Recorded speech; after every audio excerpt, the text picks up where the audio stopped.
Good morning, or depending when you're watching this, good afternoon, good evening, or good night. My name is Ross, and as always told, I had a voice radio. So today, I am showing you the promotional cards from Burning Shadows. More specifically, the pre-release promotional cards from Burning Shadows. That's right, ladies and gentlemen. They have been announced. We're going to look at them, and as we always do, we are going to rank them. So, in at number 4, Zygarde. Now, don't get me wrong. I like Zygarde. He's got an attack that for 4 energy does 150 damage. Unfortunately, being a dragon Pokemon means he's got a ridiculous attack cost. A dark, a fairy, and 2 colourless. Which means that generally we'd be thinking, well, that's alright. Whack on a double dragon and a double colourless and you're ready to go. But that won't work. Because this is coming out right before we have the rotation. And in the rotation, we're losing double dragon energy. And that, ladies and gentlemen, really is the reason I don't think I can wholly recommend Zygarde to anyone. 150 is a really good amount of damage to be hitting, because you add on a choice band, you're hitting 180, that gets most of the basic GXs like Drampa. You then add in a Professor Kukui, and you're then getting all of the basic GXs, even the big chunky ones like Lapras, and some of the stage 1 GXs like Espeon as well. The problem is huge retreat cost. Dragon typing means you're hitting literally nothing for weakness. And as I've said, the attack cost is way too weird. What decks out there are playing dark and fairy energy? And then of course you're putting 4 energy onto a Zygarde? You're giving up 1 prize, you're probably taking 2. If you can get the energy on him. But the biggest problem with Zygarde is the energy. Taking 2 prizes, giving up 1 is generally a good thing. But the issue we've got here is that you're giving up lots of energy to do this. And that's the reason he's got to be in at number 4. In at number 3, Seviper. Now, Seviper is coming in a little bit on faith, to be perfectly honest. At the moment, Seviper isn't great now, at least in Standard. But there's so much potential for Seviper here. Now, the attack is terrible, but it's the ability we're looking at. The imaginatively named More Poison. And it reads, put 1 more damage counter on your opponent's poisoned Pokemon between turns. And this of course stacks. So poison, generally you place 1 damage counter between turns, 1 after yours, 1 after your opponent's, and so on. But here it would be 2 between turns, unless there were 2 Seviper out, in which case it would be 3 between turns, and so on and so forth. The reason this is much better in Expanded is because we've got Hypnotoxic Laser, an item card which instantly poisons your opponent. And we've got Burbank City Gym, a stadium which means you place 2 extra damage counters between turns on poisoned Pokemon.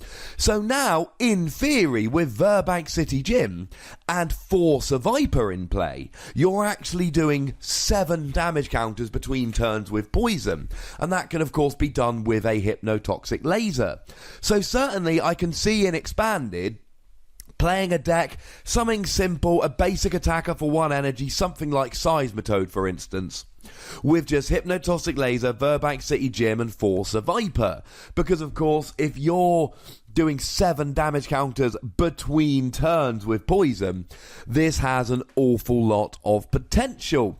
The problem is, in Expanded, we've got plenty of grass Pokemon that will take Seismitoad down, and you've got to have 4 Seviper on your bench, and you've got to draw into your Hypnotoxic Laser, and you've got to have your Burbank City Gym. Maybe this could combo in Expanded with Ariados, who automatically poisons. I think there is a lot of potential for Seviper. I just think it's a little bit awkward at the moment. But in Expanded, there's certainly reason to be testing out Seviper. I think it could be a little bit of fun, but I don't think it's amazing. In at number 2, Bewear. And one thing you should be noticing here, all of these cards are, could be right in some circumstances, probably better in Expanded. Sorry, that's just the way they are, ladies and gentlemen. All of these pre-release cards are fine, None of them are amazing. Bewear's going in at number 2. Maybe it's elevated due to my love for Bewear, I don't know. But he's got a decent attack for a double colourless energy. Flip a coin. If heads, discard the top 3 cards of your opponent's deck. Well, with a Victini from Guardians Rising, you get to reflip if it's a tails. You've got a 75% chance of discarding the top 3 cards of their deck. That's pretty good mill. Don't forget you can also play Team Rocket's handiwork here. Flip 2 coins for each head you discard the top 2 cards of their deck. And don't forget that you can play cards like Crushing Hammer and Team Flare Grunt to get rid of all their energy to stop them attacking. And maybe here, maybe there is the beginning of a fairly fun mill deck here. I'm not saying Bewear's going to be amazing, but I'm saying that more so than the 2 we've currently looked at, I think there is quite a lot of potential here for Bewear to work as a mill deck. With the energy denial, with Team Rocket's handiwork, I don't know that it's going to be amazing, but I do think it's going to be an awful lot of fun, and it's certainly something you're going to have to look at a little bit more closely. And of course, nowadays we've got these GX Pokemon that allow you to have 1 GX attack per game. Well, how about rolling with the GX attack from Charizard GX? Discard the top 10 cards of your opponent's deck. And I know you're basically going to be playing a 1-1-1 Charizard line here, and I know that's a little bit annoying, but let's not forget that you're going to have time to get all this out while you're milling your opponent's deck. Although, as a quick side note, if you're only playing a 1-1-1 line, this Bewear deck isn't going to be taking prizes, so if either your Charmander or your Charmeleon or your Charizard is prized, you're not going to be able to do this. So maybe a 2-2-2 line or something like that. Or, of course, you could play Rotom Deck's Poker Finder mode, so that if you did have any awkward prizes, you would be able to reset them using that card. Either way, I think there's a bit of potential in Bewear. We're sticking him in at number 2. And at number 1, for my mind, the best of the Burning Shadows pre-release promos. I mean, you've probably guessed it by now, because I've shown you all 4 and I've gone through the other 3. It's Crabominable. Firstly, love the name. Secondly, I think there is potential with Crabominable. It's all about the first attack, 1 fighting energy, 80 damage, and then you do enough damage that's already on you. So if you've got 70 damage on you, you will actually KO yourself with this. And there are 2 main cards you need to get Crabominable working. One is Strong Energy, and the other is Max Potion. Then you're not hitting for 80 a turn, you're hitting for 100 a turn. And you're healing whenever you feel like it, ladies and gentlemen. So if you've got 7 damage counters or more, you just heal up quite nicely using Max Potion. And of course, you then use Puzzle of Time, so you could potentially have 8 Max Potion per game. Is this going to be good enough? I think it could. Let's remember that Drampa is already great. Zoroark is already great and is going to get better with Zoroark GX. Darkrai is already great and is only going to get better with Darkrai GX. What do all of these Pokemon have in common? They are weak to fighting. Yeah. You've got Brooklet Hill to help you get set up.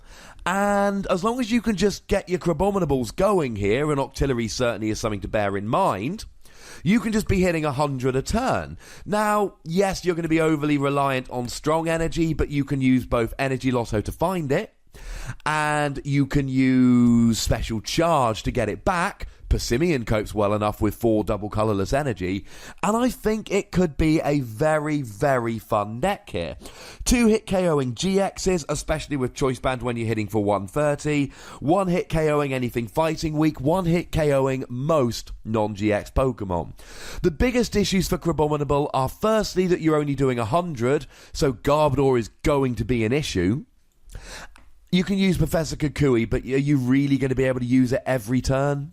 Speaking of supporters, now we got Tapu Lele. Turn 1 Wally for Crabominable is really not that difficult, so you may well end up being able to get a KO on turn 1 using Crabominable off a Wally if you can find the Strong Energy. The other big problem here is we've already got Persimmon.